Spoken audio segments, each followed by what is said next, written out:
Product placement ethics. Product placement and advertising is, to say the least, an invasive presence in all media landscapes. With the advent of Web 2.0, free services that are paid for by ads toward the users of those services forms the basis of online entertainment.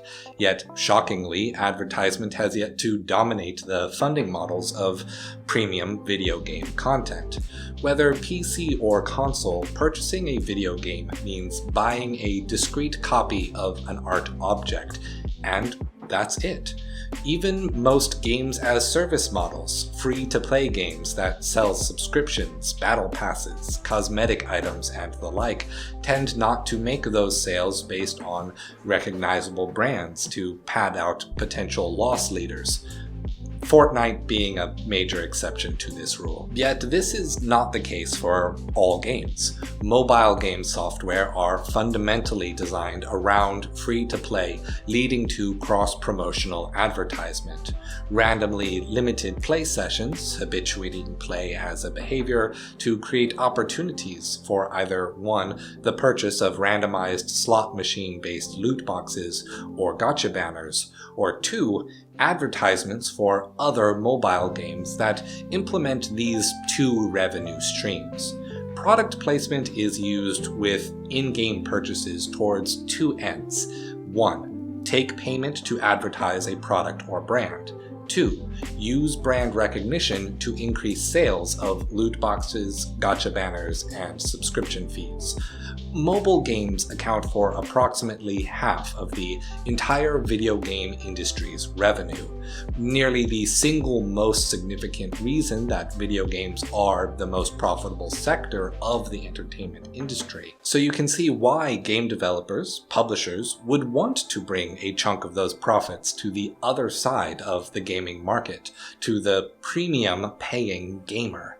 Why not put advertisements in the form of product placement into a game? Why not make more money? Well, the main reason for game publishers is that it has often resulted in angering buyers. Gamers are quick to express outrage, and the idea of paying money to be advertised to be convinced to spend more money, is offensive. Shouldn't the purchase of the product be good enough for you? If you're taking money from advertisers, why not simply take that money to fund the game and provide it for free? You already made your profit. Don't needlessly take my hard-earned dollar when you're in the pockets of the rich and powerful. But this kind of product placement has been around in the modern media landscape for most of its life, and the laws surrounding these advertisements have always operated on a single assumption to protect the interest of a consumer: that the consumer of an art piece is ignorant of advertisements. Without explicit disclosure, a consumer will see a mention of a product or inclusion of a product as an honest endorsement of a thing for the sake of its own quality.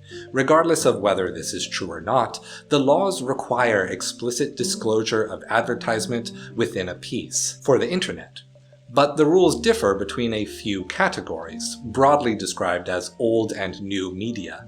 For television and radio, if a product is shown or mentioned for the exchange of money or goods, the show must include a segment at the end of the broadcast that says it was a promotional consideration of the listed brands. For film, as they are not subject to FCC regulations, there are no requirements whatsoever. Philosophically speaking, the argument is that because people know that the art products are wholly fiction, no one would believe that the inclusion of brands would be honest endorsements. Remember this line of reasoning, because we are going to use it later. Then there is new media. Social media and user-generated content media like Twitter, Instagram, YouTube, and TikTok, the requirement being clear, conspicuous, and prominent exposure, often meaning both the post and the content of the post require statements at the beginning or in clearly defined segments of "these are advertisements." The art products must interrupt themselves to present the brand. The extensive requirement seems to me to be based on a philosophy that social and user-generated media cannot easily distinguish between honest speech and paid-for speech. A subtle product placement is the normal way products would be shown if present at all, and thus we should require an ad to be explicit and separate. Yet these regulations are almost impossible from an accountability perspective.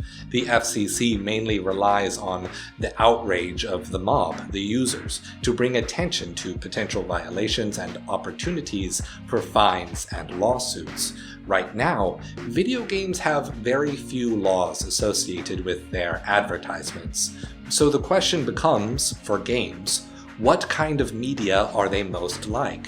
Are they distinct fictional objects like films, yet they can also be social and user-generated platforms when on mobile or following certain multiplayer models? Like how television and radio marry fiction and non-fiction programming, gaming software lives in a similar space to non-fictional functional software and programs. Should games be allowed to go on, vaguely unregulated with how they try to convince you to purchase something else? The other reason games don't have much product placement for game developers is, believe it or not, artistic integrity. They don't want to compromise the immersion or the experience of the art to capitalism. Well, most don't. Final Fantasy XV is a famous example of product placement in a game. In the middle of the first major city of the game, your companions stop you to talk about how delicious top ramen brand cup ramen is actually. It's not, and Maruchan brand instant ramen is much better. This is not an advertisement, this is my honest opinion about top ramen versus Maruchan ramen. Tastiness. And since collecting ingredients to cook meals to gain stat bonuses is a central part of the gameplay, you are encouraged to go hunt legendary monsters to create the perfect bowl of top ramen. You don't have to do the quest, but it will be introduced to the player no matter what. The advertisement will interrupt your game. Given that Final Fantasy XV launched in what everyone can agree was an incomplete state, broken up for the sake of a multimedia campaign and a DLC strategy designed to recoup losses from a 15-year mismanaged development history, Square Enix clearly made the decision to both take money from its audience and sell that audience to Top Ramen. Though admittedly, I found the quest pretty funny, mostly thanks to the dynamics between the characters and the comical, over-the-top delivery of the English voice acting cast. Almost more egregious was Hideo Kojima's Death Stranding. The failure to curry a marketing campaign with Red Bull resulted in a marketing deal to include Monster Energy drink as a core mechanic that boosts the player's stats whenever they return to home base. Like the Top Ramen ad, it cannot be avoided or turned off, yet is far more invasive, omnipresent throughout the game. Colleagues of mine have both described finding its inclusion humorous, yet also ruining any feeling of immersion or destroying their suspension of disbelief. It can be hard to look at a post-Armageddon US needing its vast wastelands to be reconnected by one brave, intrepid delivery man as really needing that much help if Monster Energy is still operating factories and is the official sponsor of the President of the United States of America. People are wont to give this product placement a pass because it comes from an acclaimed auteur-director, and thus no one believes that Hideo Kojima is compromising on his artistic vision with this strange first game after his departure from Konami. The game ranges and combines topics from quantum behaviors to idealized realizations of dependency on social media, and of course metaphors for the ethics of nuclear proliferation. So why not have an advertisement that also might be a subtle critique of commercialism while also committing commercialism? So maybe product placement can be used purposefully in the art piece in some cases, but I'm still not convinced. There's plenty of evidence that false product placement, like showing a Wick Ronald's restaurant or a Dr. Pidd, is just as effective for advertising real-world products as real product placement. Human psychology will turn your parody into a product anyway, so why not compromise your commentary to get paid rather than going for parody? From my perspective, I think Monster Energy sucks compared to Red Bull. This is not an advertisement, this is my honest opinion comparing Monster Energy and Red Bull tastiness. And a streamer I watched that used to drink Red Bull started drinking Monster Energy instead. First as a joke and then in earnest. So the advertisement worked as intended, but I'm kinda butthurt about it. In one other high-profile case, product placement is not only present but demanded by the players who already bought the game.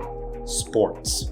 The NBA 2K series of basketball games have, for years, been using product placement as a vehicle for putting ads into their games. Typically, players express that they enjoy the presence of these ads because viewing the advertisements is a part of the sports viewing experience. You order a boxing match on pay-per-view and you are still likely to see ad rolls between rounds and sponsors on the ring, the shorts, the walls, and everywhere else a logo can fit. And it's the same with sports video games. The only kind of ad that seems to outrage players are full-screen, unskippable ads on loading screens. These kinds of ads may be closest to the traditional commercials one would see while watching football or basketball on ESPN, but they actively force players to wait an artificially created number of seconds before getting back to their own paid-for game, creating a strange balancing act of greed, where some ads must stay, but other ads are off limits. It's easy to see why licensed sports game franchises would want to push that envelope wherever they can. Other than all of these examples, there are a few sporadic quirks pointed out to me by some other video game essayists. Pikmin 2 had product placement in the form of items you could have the Pikmin collect and take back to your ship.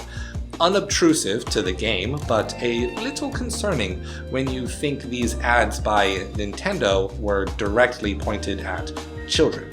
Splinter Cell Chaos Theory had a cutscene of one character sharing Airwaves gum with another, and a blimp advertisement for Airwaves gum stays lit in a segment where the city's lights went dark. A clever way to ensure your human players will look at it. Battlefield 2142 had billboards that could cycle different advertisements in and out. Despite Battlefield's environmental destruction system that helped it stand out against Call of Duty, these billboards were impervious. Don't shoot my ads, bro. The world of advertisement is a strange one. While we can see that product placement in games is still fairly limited when only looking at premium games, games as service and portable gaming through the Nintendo Switch and the Valve Steam Deck are continuing to blur the hard line between phones and other kinds of games. The very concept of paying money to view ads isn't even that odd. We buy cable television, but most network airtime is dedicated to commercials over programming. When you purchase a phone and a phone plan, the phone comes with pre-installed apps that paid to be there and pay more to have phone providers disable the ability to delete that shovelware, just to get in front of your eyes and make you say, huh, what's this? It's scary to think, but you may ultimately be more valuable as a commodity than a consumer in the evolving economy of video games. I'd like to say that the best ethic for advertisements in premium games is to simply not accept it, to not allow it as consumers, and perhaps even regulate it within the power of laws. But I don't have the answers. I just hope this armed you with an awareness of the landscape out there, and make some choices based on your own values. Don't let the marketers decide for you what is and is not your ignorance of an advertisement. And stay true.